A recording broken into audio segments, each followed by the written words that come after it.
మార్కెట్లో ఏ కోర్స్ చేసినా 2 ఏళ్ల ముచ్చటే. కానీ AI అండ్ డేటా సైన్స్ నేర్చుకుంటే రాబోయే 10 ఏళ్ల వరకు మీ కెరియర్ కి తిరుగుండదు. అది ఒక్క ఇన్నోమాటిక్స్ తోనే సాధ్యం. నువ్వేం ప్రశ్నించదలుచుకున్నావో ప్రశ్నించు. చూడండి సూర్యచంద్రరావు గారు, నేను ఆవేశపరునని తెలిసి మీ కూతుర్ని నాకెందుకు ఇచ్చారు? రామ రామ, నేను నీకు పిల్లనివ్వటం ఏంటయ్యా? ఊరంతా సోత్తండంగా నువ్వే దౌర్జన్యంగా నా కూతురు మెల్ల తాళి కట్టావు. ఆ సమయంలో ఊరంతా అక్కడికి రావాల్సిన అవసరం ఏమొచ్చింది? అవసరం ఏమొచ్చిందా? నీకు బాగా బడితి పూజ చేయిద్దామని మేమే వాళ్ళు అక్కడికి రప్పించాం. Correct sir. అయ్య బాబు జడ్జి గారు, నా మీద ఏదో ఒకటి రాసేసుకోకండి. ఊరన్నాక కచ్చలు కార్పణ్యాలు విరోధాలు ఉండటం సహజం. అట్టయ్యే అతనికి నాకు విరోధం ఉంది. తప్ప అండి? థ్యాంక్స్ సూర్యచంద్రరావు గారు, నాకు మీకు విరోధం ఉందన్న సంగతి స్వయంగా మీరే అంగీకరించారు. ఇక మీరు వెళ్ళొచ్చు.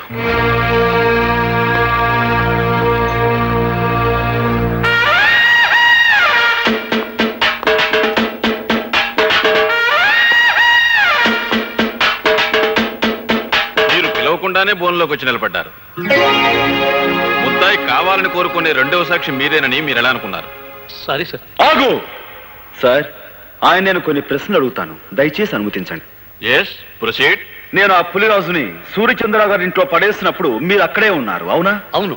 ఏంటి? డ్యూటీలో ఉండి కూడా ఆ టైంలో మీరు ఆ ఇంట్లో ఎందుకున్నారు? లా అండ్ ఆర్డర్ కాపాడే పోలీసు వాళ్ళం ఏ ఎల్లప్పుడు ఎక్కడ ఎందుకుంటామో మాకే తెలవదు.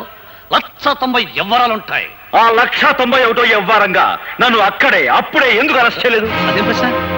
నువ్వు మాకు చిక్కుల్లో పారిపోయావు. పారిపోయేంత పిరికివాడు కాదు ఈ గోపి ఇన్స్పెక్టర్. పులిరాజు బతికే ఉన్నాడు కాబట్టి నువ్వు నన్ను అరెస్ట్ చేయలేకపోయావు. నేను వెళ్ళిన తర్వాత నువ్వు సూర్యచంద్రరావు కలిసి ఆ పులిరాజుని హత్య చేశారు. అబద్ధం. నువ్వు నిజం చెప్తావని నిన్ను బోనెక్కించలేదు. నువ్వు చెప్పేదంతా జడ్జి గారు నమ్ముతారని కూడా నేను అనుకోవటం లేదు. నీ మాటలకి చేతలకి ఎక్కడ పొంతన లేదనే విషయం జడ్జి గారు గుర్తిస్తే చాలు. ఇక నువ్వు వెళ్ళొచ్చు. మిస్టర్ గోపి, నీకు ఆ సూర్యచంద్రరావు గారికి మధ్య శత్రుత్వం ఉందని, అసలే గారి మాటలకి చేతలకి పొంతన లేదని నిరూపించినంత మాత్రాన వాళ్ళు నేరస్తులు అయిపోరు. ఏదైనా జరిగితే అది జరిగిందని సాక్ష్యం ఉండాలి. నేనే హత్య చేశానని, ఆ హంతకుడు నేనే అని చెప్పే సాక్షులు ఎవరున్నారు? నువ్వు పులిరాజు శవాన్ని మోసుకొస్తుండగా ఊరంతా చూసి పులిరాజు శవాన్ని కాదు, స్పృహ తప్పిపోయిన పులిరాజు. నువ్వు గట్టిగా వాదించినంత మాత్రాన లాభం లేదు. పులిరాజు బ్రతికే ఉన్నాడని సాక్ష్యం కావాలి. ఆ పులిరాజుతో నేను పాండవుల మెట దగ్గర పోట్లాడిన మాట నిజం. అతని బాగా చితకతన్ని ఏ సూర్యచంద్రరావు అయితే నా మీదగా అతను ఉసిగొలిపాడో ఆ సూర్యచంద్రరావు ఇంట్లో అతన్ని పడేశాను. ఆ మాట నిజం. నేను తిరిగి వెళుతుండగా పులిరాజు దాహం అని అరిచాడు. అక్కడున్న సూర్యచంద్రరావు గాని అశ్రయ్ గాని అతని గొంతులో నీళ్లు పోస్తారన్న నమ్మకం నాకు లేక నేనే వెళ్ళి అక్కడున్న జగ్గు తీసుకుని అతని నీళ్లు పట్టించాను. అతను తాగాడు. నిజంగా అతని గొంతు వెంకులు తిరిగి చనిపోయి ఉండుంటే అతను నీళ్లు ఎలా తాగాడు, ఎలా గుట్టలు వేయగలడు? కనుక ఆ నేరం నా మీద మోపేందుకు సూర్యచంద్రరావు అసలు పులిరాజు గొంతు మీద కాలు వేసి తొక్కి చంపారు. ఇది పచ్చి నిజం. నువ్వు పులిరాజుకు మంచినీళ్లు పట్టినట్టు అతను తాగినట్టు ఏమిటి సాక్ష్యం?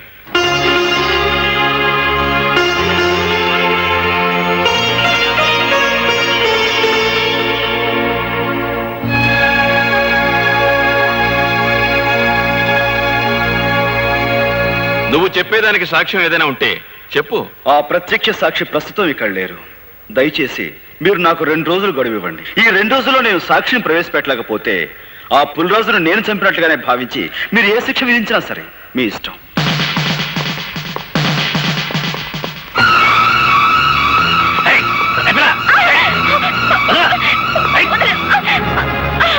ప్రత్యక్ష సాక్షి ఎవరో కాదు, మీ నాయనమ్మ. ఆవిడని ఎలాగైనా సరే ఒప్పించి కోర్టుకు తీసుకురా.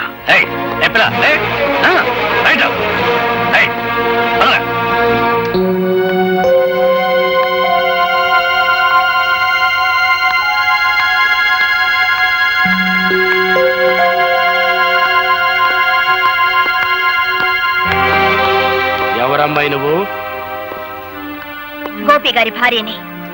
ఈ ఇంట్లోకి అడుగు పెట్టడం అంటే మంగళసూత్రాన్ని తెంపుకోవడానికి సిద్ధపడ్డట్టే లెక్క. ఈ ఇంట్లో చాలా మంగళసూత్రాలు తెంచబడ్డాయని తెలుసు. ఆ కీడు నాకు తగలకూడదనే మంగళ గౌరి వ్రతం చేసుకుంటున్నాను. ఆ వ్రతానికి ముత్తైదువులు పిలవడానికి వచ్చాను. ముత్తైదువులా? నీ వ్రతానికి రాదగ్గ ముత్తైదువులు ఎవరు ఈ ఇంట్లో లేరే? ముత్తైదువుగా పసుపు కుంకానికి దూరమైన, మమకారానికి మానవత్వానికి దూరం కాని పుణ్యాత్ములున్నారు. వాళ్ళు ముత్తైదుల కంటే గొప్పవాళ్ళు. నానమ్మా, ఇవాళ సాయంత్రం వ్రతం చేసుకుంటున్నాను. నువ్వు తప్పకుండా రావాలి.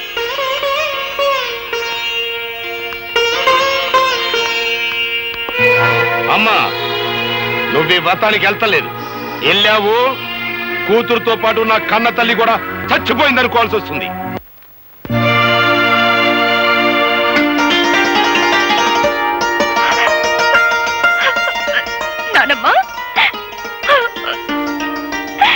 వ్రతానికి ఊళ్ళో ఎవరిని పిలవలేదా అమ్మా? నువ్వొక్కదానివి దీవిస్తే ముక్కోటి దేవతలు దీవించినట్టు అవుతుందని నిన్ను తప్ప మరెవరిని పిలవలేదు నానమ్మ. కంటికి కనపడిన గౌరీదేవి రాధమ్మను అనుగ్రహించకపోయినా మీ గుండెల్లో పెట్టుకు పెంచిన మీ మనవరాల్ని మీరు దీవిస్తే చాలమ్మా. మా అమ్మగారు ఆశీర్వాదం తీసుకోమ్మా. నన్ను దీర్ఘ సుమంగళిగా ఆశీర్వదించు నానమ్మ. ఏమ్మా దీవించడానికి సందేహిస్తున్నారు? మీ మనవరాలు పసుపు కుంకాలతో పచ్చగా ఉండటం మీకు ఇష్టం లేదమ్మా? నా మనసుకైతే ఆ కోరిక ఉంది, కానీ నా దీవెనకి ఆ శక్తి లేదు బాబు. నానమ్మ, ఎందుకు లేదమ్మా, మా గోపి ఆవేశంతో కట్టిన తాళిని రాధమ్మ అజ్ఞానంతో తీసివేయబోయినప్పుడు మీరు అడ్డుకుని ఆపారు. తెగిపోయిన అనుబంధాన్ని తిరిగి గుర్తు చేస్తూ విడిపోయిన కుటుంబాలని మళ్లీ కలపాలనే ఉద్దేశంతో మీ మనవరాల్ని మీ ఇంటి నుంచి మా ఇంటికి పంపారు. ఇంతటి మహత్కార్యం చేయగలిగిన మీకు మీరు నిలబెట్టిన తాళిని కాపాడే శక్తే మీకు లేదంటారా? తల్లి తండ్రి లేని గోపి అబ్బాయిని మీరు దిక్కు మొక్కు లేకుండా వదిలేయటం వల్ల ఆ కర్ణుడు అనుభవించినంత దౌర్భాగ్యాన్ని మా గోపి అబ్బాయి కూడా అనుభవిస్తున్నాడమ్మా. అవునమ్మా, మీ కొడుకు మీ అల్లుణ్ణి నిర్దాక్షిణ్యంగా చంపాడని మీకు తెలుసు. గోపికి రావాల్సిన ఆస్తిని కాజేశాడని మీకు తెలుసు. అయినా ఈ నిజాన్ని మీరు ప్రపంచానికి చెప్పలేకపోయారు. గోపి ప్రాణభయంతో పరిగెత్తుకుంటూ వచ్చి నా పంచన చేరాడు. వాడు నా దగ్గర ఉంటే వాడి జీవితానికి న్యాయం జరిపిస్తాడనే ఆశతో కావాలని వాడి లాకెట్టు మీ దగ్గర తాకట్టు పెట్టాను. అయినా ఏనాడు వాడి యోగక్షేమాల గురించి మీరు విచారించలేదు, వాడిని చేరతీయలేదు. వాడు మాకు దేవుడిచ్చిన బిడ్డగానే భావించాం. వాడి ఆలనా పాలనా చూడడంలో మా ముగ్గురికి ఒక ఆనందం కనిపించింది. ఆ ఆనందంలోనే మాకు పెళ్లిళ్లు కావాలని, మాకు బిడ్డలుండాలనే మాటే మర్చిపోయి ఇన్నేళ్లు గడిపేశాం. ఇంకో నిజం కూడా మీకు చెప్పాలమ్మా. చిన్నప్పటి నుంచి గోపి అబ్బాయికి తనెవరో, తనకి జరిగిన అన్యాయం ఏంటో, తనకు రావాల్సిన ఆస్తిని ఎవరు అనుభవిస్తున్నారో అంతా తెలుసమ్మా. అయినా ఏనాడు వాటి గురించి ఆశపడలేదు, బాధపడలేదు. మరంత గొప్ప మనిషికి ఉత్తి పుణ్యానికి ఉరిశిచ్చపడితే మీ మనవరాలు విధవరాలైపోద్ది. అప్పుడే రాధమ్మ తల్లి పసుపు కుంకాలు ఎలా సరిపోయాలో, తాళిబొట్టు ఎలా తెంచాలో బ్రహ్మచార్యత్వం మాకు తెలియదమ్మా. ఆ తతంగం అంతా మీరే దగ్గరుండి జరిపించాలి. వీళ్ళ నుంచి మానవత్వాన్ని నేర్చుకున్న మనిషిగా రేపు నేను కోర్టులో చెప్పబోయే నిజమే ఈ మాంగళ్యాన్ని నిలబెడుతుందమ్మా.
కదా ముందుకు వెళ్ళిపోయావు, సరిగ్గా కూర్చో.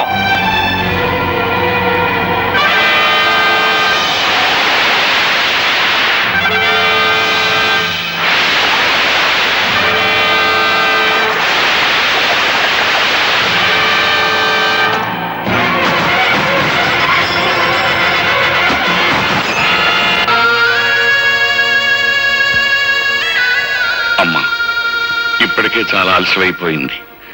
మీ నాయనమ్మ గారిని నిజంగా నిండు మనసుతో ప్రేమించిన మనిషి నీ చేతుల మీదుగానే ఈ పని కూడా పూర్తి చేయి. ఆయన తప్పకుండా వస్తారు, ఆ నమ్మకం నాకుందండి. ఆ నమ్మకం నీకుంటే చేతగాని వాళ్ళ చేతులు కట్టుకుని నా ఎదురుగా నిల్చోవటం దేనికి?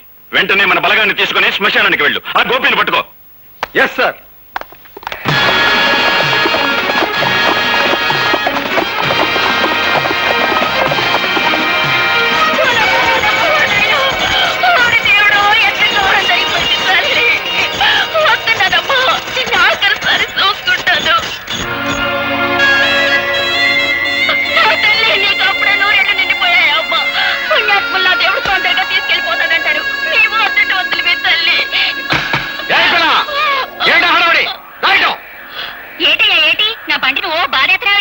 ఏమిటా ఏడుపులో? ఇంతగా ఉన్నావు? సూర్యచంద్రరావు గారు పంపితే వచ్చాను. అవును, సంస్కారం లేని తల్లికి దాన సంస్కారం చేయడం ఇట్టలేక అదేదో నన్నే చేయమని కిరసనాలు అగ్గి పెట్టేసి పంపించారు. సూర్యచంద్ర గారు మనుషుడు ముందు చెప్పలేదే? కాని కాని తొందర కాని. నన్ను ఏడ చెప్పనిచ్చా? తొందర కాని.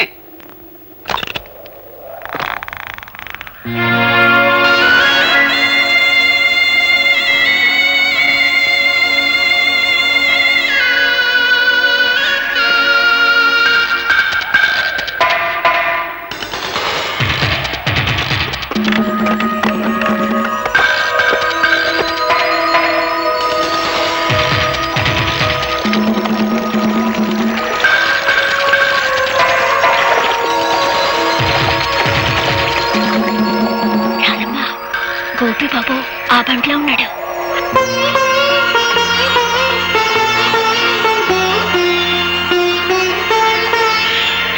పోలీసులు. అట్టమ్మా, అయ్యో అగ్గిపెట్టి బండ్లో మర్చిపోయాను. ఇటు ఇయ్యమ్మా. వద్దండి, ఎవరి చేత్తో తలకొరి పెట్టాలో వాళ్ళ చేత్తోనే పెట్టాలి, లేకపోతే రుణాల బంధం తీరదు.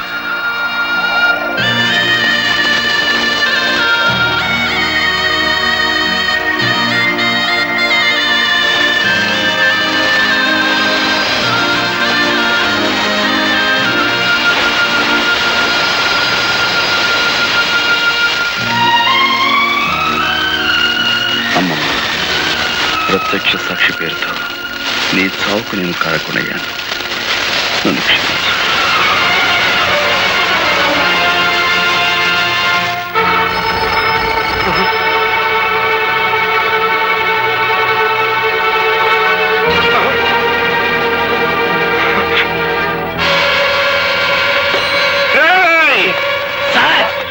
నా ఇంటి చుట్టూ 100 పోలీసులు కాపలా ఉంచుతారని ఆ ఇన్స్పెక్టర్ అశ్రీ గారు చెప్పారా? ఎక్కడ తెచ్చాడు? ఈలోగా మమ్మల్ని ఏర్పాటు చేశాం కదా సార్, ఎవరైనా చంపాలో చెప్పండి. మా అమ్మకి అంత్యక్రియలు జరిపించేశాడంట. నాకు అంత్యక్రియలు జరపడానికి వచ్చేస్తున్నానని ఫోన్ చేశాడు రా గోపి గారు. వచ్చేస్తారా? నాకు అంత్యక్రియలు జరిపించండి.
సమయానికి వచ్చేసావు.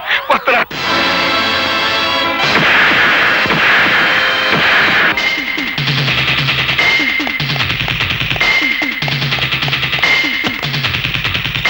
డ్రైవర్ పోయి.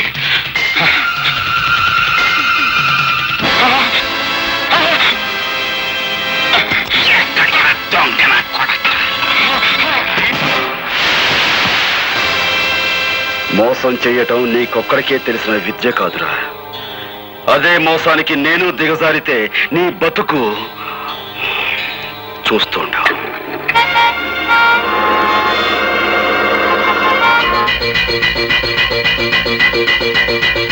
And for more videos, Please subscribe to iDream. Please subscribe to iDream. Please subscribe iDream. And please subscribe to iDream. For more videos, subscribe to iDream. please like, share and subscribe to the channel. Congratulations, iDream. Subscribe to iDream. Subscribe to iDream. So subscribe to iDream Media. iDream ki iDream team andarki huge congratulations. Please subscribe iDream Media. Please subscribe to iDream. Subscribe iDream. Please subscribe to iDream. iDream అంటే నా కళల channel subscribe చేసుకున్న నోరు తిరుగుతలేదు. మీరైతే గంట గుర్తు కొట్టండి. For more such videos, please subscribe to iDream.